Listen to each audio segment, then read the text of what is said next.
Harry Potter actress Emma Watson finally detailed her complicated feelings on JK Rowling. And Emma Watson, who of course were in the Harry Potter films, speaking out against JK Rowling and denouncing the terrible transphobia. Emma Watson praised JK Rowling. Then she mocked her on stage. The author then responded this morning, trashing the ignorant Emma Watson. Now Rowling has nuked her from orbit, and the fallout is uglier than any spell Hogwarts ever imagined. That she has been spewing out in suggesting that women should be able to have rights. That contradiction is the scandal nobody saw coming. Emma Watson suddenly resurfacing only to walk straight into Rowling's most brutal response yet. Never forgive you for your views. Fans online are calling it the Astronomy Tower moment all over again. But the discussion on transgender issues has moved overseas. Because once Emma opened her mouth, Rowling pushed her straight off the tower with words sharper than any curse. Seemingly incompatible.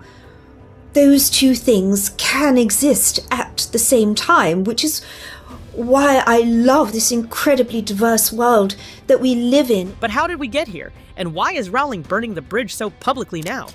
It began quietly. Emma, missing from screens for years, stepping back into the spotlight on a podcast. Instead of the fiery activist tone people expected, she stumbled into what listeners called a field of landmines. Her words were hesitant, meandering. She spoke about loving Rowling, cherishing memories, wanting to see people with dignity, even in disagreement. It sounded conciliatory, but it backfired instantly. It's my deepest wish that I hope people who don't agree with my opinion will love me, and I hope I can keep loving people who I don't necessarily share the same opinion with. Commentators online said it was the verbal equivalent of waving a white flag after years of open war. And Rowling noticed, because Rowling had receipts. In March, when asked what actor ruins movies for her, Rowling didn't name Emma directly. But her three-guess quip was unmistakable. And now, Emma's attempted olive branch was met with Rowling's most savage rebuke yet.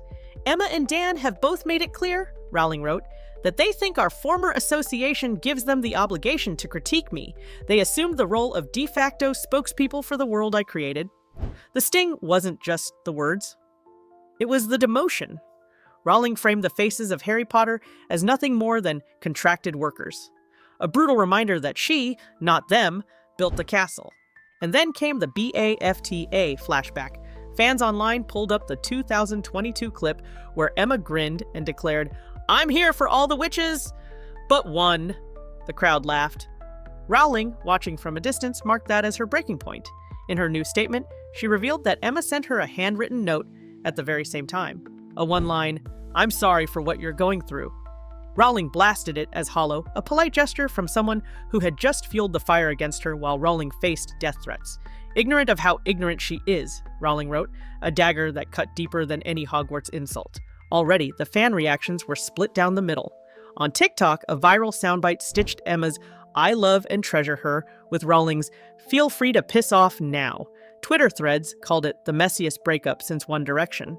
And insiders whispered that Rowling wasn't just angry, she was resetting the balance of power in her empire, clearing the stage for a new generation of Potter actors. Because this isn't just about Emma's podcast slip, it's about Rowling taking back her franchise, her face, and her narrative. And Emma Watson may have just learned the hard way that even the brightest witch of her age can't outspell the author who wrote the book. After years of denouncing JK Rowling, the woman who created the franchise and the character that put her on the map, that as a child gave her a job that made her shed loads of money, that has set her up for life, that gave her a career. After years of crapping all over JK Rowling, Emma's podcast words could have faded into the background. Instead, they lit the fuse, because Rowling didn't just clap back, she wrote what fans are calling the definitive erasure. On her feed, Rowling delivered a statement so sharp, it's now being dissected line by line across YouTube, Reddit, and TikTok. She insisted that no actor owes her allegiance, yet in the same breath reduced the Harry Potter trio to contracted workers who memorized lines. For fans who grew up idolizing Emma, Daniel, and Rupert, it was a gut punch. For Rowling loyalists, it was poetic justice. Commentators speculated this was Rowling's way of saying, "You didn't create Hogwarts, I did. Don't forget who wrote the spells." Within hours, the internet split like a broken wand. On Twitter, one trending thread mocked Emma with a meme of Dobby holding a sock. Emma Watson has been freed from the franchise, but not from the backlash. Meanwhile, Rowling defenders pulled up sales numbers. Reports suggest she sold 600 million books worldwide, up 100 million since the controversy first erupted in 2018. Fans online claimed this proved the so-called boycott had backfired and that Rowling now had the leverage to speak without fear. Industry insiders quietly joined the chorus. A commentator in The Bookseller pointed out that Rowling's publisher just posted record revenues, nearly £49 million in a single year. Hollywood analysts noted that Universal's Wizarding World attractions remain packed, with wait times for the Hagrid ride stretching past 3 hours. Rowling doesn't need the actors anymore, one critic speculated. The Empire is bigger than them, and she knows it. But Emma's defenders weren't silent. TikTok creators clipped her tearful tone in the podcast, overlaying captions like, "She's trying to make peace," and JK slammed the door. She named yourself and some of your co-stars and... Now, fact check that. I want to fact check both those things because, yes, that's true. She did do that. What actor, actress instantly ruins a movie for you? 3 guesses. Sorry, but that was irresistible. Fans argued that Watson was attempting maturity, and Rowling's response came off as vindictive. One viral stitch replayed Emma's BAFTA jab, "I'm here for all the witches," followed by her podcast plea for dignity, with the caption, "Growth or hypocrisy? You decide." Even within the Pottercast, the echoes resurfaced. Rupert Grint once likened Rowling to a crazy auntie. Daniel Radcliffe issued a heartfelt apology to fans through the Trevor Project back in 2020, writing, "I am deeply sorry for the pain these comments have caused you." Those words are now being resurrected in news feeds, placed side by side with Rowling's new essay, and the effect is gasoline on the fire. Every old statement is being reinterpreted as another shot in the war. Rowling's timing only escalates things further. The HBO reboot of Harry Potter, already controversial for its casting, looms in 2027. Industry commentators speculated that Rowling's attack was strategic, a preemptive purge of Emma and Daniel as cultural faces of Hogwarts, making way for a clean slate. If true, Emma's attempt at reconciliation may have triggered the very outcome she feared most, erasure from the legacy she helped build. And just when it seemed the flames couldn't get hotter, fans began digging into Emma's handwritten note. Was it genuine compassion or a calculated attempt to soften her image while Rowling faced threats? That debate alone has turned into a battleground across fandom forums, and Rowling herself seems content to let the world pick sides. The real explosion didn't come from Rowling's opening salvo, it came from what she revealed next, because buried in her essay was the line fans now call the disinheritance. Rowling didn't just dismiss Emma Watson, she dismantled her point by point. First, she pulled the curtain back on Emma's infamous BAFTA jab in 2022. On stage, Watson smiled and quipped, "I'm here for all the witches, but one." The audience roared. At the time, many dismissed it as harmless shade, but Rowling's new essay reframed it as the knife in the back. She admitted that moment became the turning point, the instant she decided Emma was no longer an ally, but an adversary. And then came the twist no fan expected. Rowling revealed that in the very same period, Emma had sent her a handwritten note. Just one line, "I'm sorry for what you're going through." At the time, Rowling was facing a storm of death and assault threats. To her, the note was hollow, a polite mask after a public betrayal. Ignorant of how ignorant she is, Rowling wrote, dismissing Emma as a celebrity so cushioned by wealth and fame that she could not grasp the stakes of real life. Throwing out of people, or that people are disposable? I mean, that was a long time ago, and a lot of people like you were encouraging it, to be fair as well. I'm glad so many people are waking up to the idea that cancel culture is bad. Commentators online called it the most savage burn since Voldemort mocked Harry's scar. That wasn't all. Rowling turned Emma's privilege into a weapon against her. "Emma has so little experience of real life," Rowling declared, listing places she believes Watson will never know. Homeless shelters, women's prisons, assault crisis centers. The subtext was brutal. Rowling claiming that while she herself survived poverty, Emma played pretend on sets and red carpets, blind to the world her activism affected. It wasn't just personal, it was generational. Fans online quickly clipped Rowling's harshest lines, overlaying them with footage of Emma's earnest podcast voice. One viral TikTok used the caption, "Brightest witch of her age, but can't survive a Rowling essay." Another stitched the BAFTA speech with Rowling's rebuke, calling it the exact moment the true spell shattered. Industry commentators, too, began connecting dots. One culture critic speculated that Rowling's words weren't just aimed at Emma. They were meant as a warning to Radcliffe. "She's showing Daniel that loyalty cuts both ways," the analyst argued. "If you distance yourself, you risk being recast, erased, replaced in merchandise and theme parks. The empire moves on, and the irony only deepened." Emma's podcast message was that no one is disposable. Rowling's counterpunch made Emma herself disposable. Not in theory, but in franchise reality.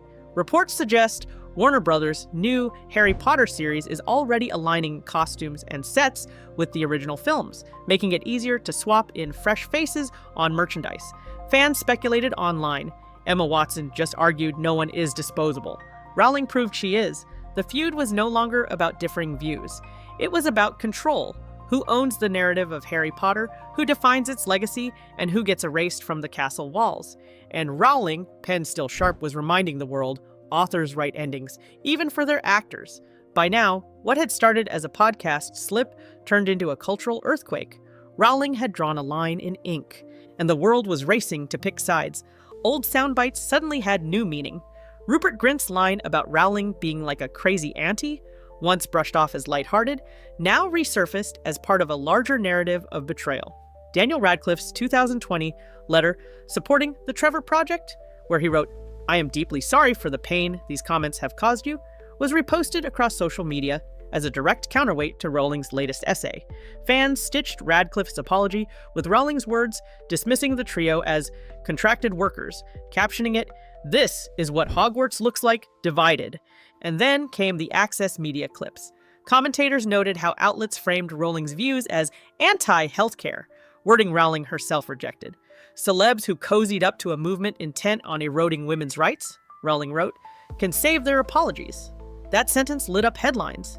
Was Rowling doubling down or simply clarifying? Either way, the feud had become bigger than Emma's podcast or a BAFTA joke. It was a referendum on the very culture war Rowling has been central to for 5 years. Fans weren't shy about dramatizing it.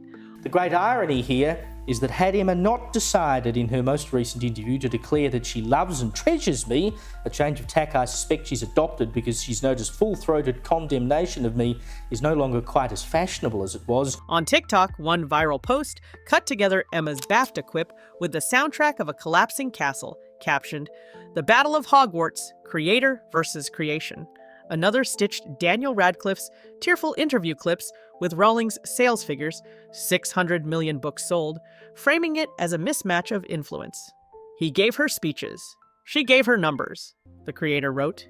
Inside Hollywood, whispers grew louder. Industry reports suggested Warner Brothers was quietly concerned about the optics of promoting Emma or Daniel alongside Rowling's reboot. Commentators speculated this public break could serve a corporate purpose. The more Rowling erases the old cast, the easier it is for Warner to market a fresh lineup without baggage, one insider claimed. It was less about politics and more about clearing the slate for billion-dollar merchandising. And yet, there was another layer of irony. Rowling's harshest essay yet came at a time when Harry Potter as a franchise was stronger than ever. The video game Hogwarts Legacy broke sales records, Universal's theme park expansion surged forward, and a new HBO reboot promised Game of Thrones-level audiences. It's almost as if Rowling is saying, "I don't need them anymore," one critic argued. Fans online echoed the sentiment with a meme. A chessboard, Rowling as the queen piece, Emma as a pawn tipping over. Still, Rowling's tone shocked even supporters. Her choice to brand Emma ignorant of how ignorant she is hit like a lightning bolt. To many, it sounded less like a professional disagreement and more like a permanent severing of ties. "There's no spell to fix this rift," one fan posted on Reddit, because it's not just a crack in the wall, it's the wall collapsing. At this point, it was clear. This wasn't just an argument between a writer and an actress. It was the peak of a war between generations, legacies, and the ownership of Hogwarts itself, and the final act was yet to come. When the dust settled, the question wasn't what Rowling had said, it was what it meant. Because in one essay, she reframed the entire future of Harry Potter. Fans who once saw Emma Watson as untouchable now debated whether she had miscalculated. Her podcast words, framed as conciliatory, became the trigger for Rowling's harshest rebuke yet. On Reddit, one thread captured the mood. Emma wanted peace. Rowling gave her war, and the fallout is reshaping the legacy of the very stars who grew up in Hogwarts' shadow. Daniel Radcliffe, Rupert Grint, and even supporting actors like Alfred Enoch were pulled back into the storm as fans replayed their past distancing statements. What once looked like solidarity now feels like permanent estrangement. "They chose sides years ago," one fan posted, "and Rowling just made sure everyone remembers it." For younger fans, the divide feels generational. The cast seen as progressive activists, Rowling as the unyielding author refusing to bend. The contradiction fuels endless TikToks, meme wars, and debates that stretch far beyond fandom. Meanwhile, Rowling's empire shows no signs of slowing. Book sales crossed 600 million. Universal's wizarding worlds remain packed, with 3-hour waits for Hagrid's ride. The HBO reboot looms, promising to reset Hogwarts for a new generation. Industry analysts speculated that Rowling's scorched earth stance might actually be strategic. By discrediting the old cast, she clears the runway for fresh actors to become the faces of Harry Potter without competing with Emma or Daniel's cultural shadows. In other words, the Queen is reshaping the board for the next game. And that leaves Emma Watson in a precarious position. For years, she was the brightest witch of her age, a UN ambassador, a voice for activism, the actress who defined Hermione. Now, she's being recast online not as a hero, but as Rowling's foil. Fans sympathetic to Emma see her as someone caught in a generational war she can't win. But critics argue that her attempt to soften her tone came too late, and Rowling's essay cemented her as disposable in the very franchise that made her immortal. The cultural context is impossible to ignore. Hollywood is rife with loyalty wars, from Marvel stars weighing in on Disney controversies to musicians clashing with labels. But rarely does the creator of a billion-dollar empire so publicly sever ties with the stars who built it. Rowling's move wasn't just personal, it was precedent-setting. Commentators speculated it could embolden other creators to reclaim narratives from actors who publicly distance themselves. And if the Harry Potter reboot dominates streaming in 2027, Rowling's gamble may be remembered not as scandal, but as strategy. For fans, the irony cuts deepest. Emma declared, "No one is disposable." Rowling turned around and proved she could be. Hogwarts, it seems, belongs to the author again, no matter how many witches stand on stage. And here's the real question. If JK Rowling can erase Emma Watson, who's next? Daniel Radcliffe, the old guard of Hogwarts? Or could the new cast inherit a kingdom without the ghosts of its stars? If you don't want to miss how this saga twists next, hit subscribe, tap like, and get ready, because this is one Hogwarts story no spell can undo.